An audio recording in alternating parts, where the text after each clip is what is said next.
बिहार चुनाव को लेकर बीजेपी सांसद संजय जायसवाल से हमारे संवाददाता शिखा ठाकुर ने खास बातचीत की। इस दौरान उन्होंने बिहार चुनाव को लेकर क्या कुछ कहा है, क्या कुछ उनकी रणनीति रहने वाली है बिहार विधानसभा चुनाव में, सुनाते हैं आपको। बिहार में राजनीति का कहरा इस समय लिखा और पढ़ा जा रहा है और ऐसे में इस समय बेतिया से सांसद संजय जायसवाल जी हमारे साथ हैं और बिहार के प्रदेश अध्यक्ष भी 2019 से 23 तक रहे हैं, तो बिहार की रंग रूप को, रेखा को बड़े अच्छे से आप समझते हैं। सर, बिहार में इस बार चुनाव होने हैं, किसकी बयार नजर आ रही है? जाहिर बात है एनडीए की जिस प्रकार के कार्य माननीय प्रधानमंत्री नरेंद्र मोदी जी ने किया है और माननीय नीतीश कुमार जी ने किया है, जिस जिले में आप हैं 2005 से पहले आप सोच भी नहीं सकते थे इस जिले में गाड़ी से आकर के और घूमने की। आज इतना बड़ा परिवर्तन एनडीए के शासनकाल में हुआ है और आम जनता को जो फायदा हुआ है उसके कारण पूरे प्रदेश में केवल और केवल एनडीए है, ऑपोजिशन कहीं नहीं है।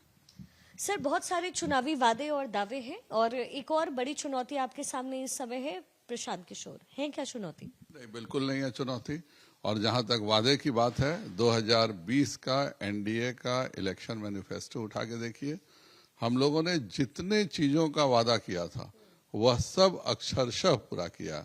सर, तेजस्वी यादव जो हैं उन्होंने वादा किया है लोगों से, बिहार की जनता से, कि हर घर में सरकारी नौकरी मिलेगी। बाकी 3 को परिवार के सदस्यों को क्यों छोड़ रहे हैं ये मेरे को नहीं समझ में आ रहा। उन्हें यह कहना चाहिए था कि सभी 13.5 करोड़ लोगों को हम सरकारी नौकरी दे देंगे। जब आप जान जाते हैं कि आपकी पूरी इस बार की राजनीति खत्म हो चुकी है, आप किसी हालत में सत्ता में नहीं आएंगे, तो फिर जाहिर बात है कि आप ऐसी अनर्गल बयानबाजी करते हैं जिसको खुद वो नहीं मानते होंगे कि मैं क्या बोल रहा हूँ। सर, शराबबंदी एक बड़ा मुद्दा रहा है और आपकी सरकार भी बनी, नीतीश जी भी, मेजरली जो मेजोरिटी में उनको वोट मिला है अब तक वो महिलाओं का मिला है। अनुमान लगाया जाता है शायद शराबबंदी की वजह से। लेकिन सर, कई जगह पर देखा जाता है बिहार में कि शराबबंदी है नहीं धरातल पर। इसको लेकर के सर आपकी बहुत आलोचना हो रही है इस समय। अगर बिहार में हत्याएं हो रही हैं तो क्या हम हत्या का कानून खत्म कर दें? अगर बिहार में कहीं चोरी डकैती हो रही है तो क्या हम चोरी डकैती का कानून खत्म कर दें? मुझे यह मानने में दिक्कत नहीं है कि शराबबंदी को जो सफलता के मापदंड पाने चाहिए वो नहीं है, किसी पर नहीं है। पर ये जो मिस्टर प्रशांत किशोर कहते हैं कि 20 करोड़ उन्होंने अर्निका कंपनी से ले लिया और उसके बाद कहते हैं कि हम 1 घंटे के भीतर सारे शराब को फ्री कर देंगे। कल को तो इस तरह के नेता ये भी कह सकते हैं कि भाई बिहार में हत्या नहीं रुक रही है तो हम बिहार से हत्या के खिलाफ की सारी धाराएं भी खत्म कर देंगे। वो समय था कि एमवाई समीकरण बिहार में चलता था, मुस्लिम और यादव समीकरण। अभी भी एमवाई है लेकिन थोड़ा नाम उसका चेंज हो गया है, महिलाएं और युवा हो गए हैं।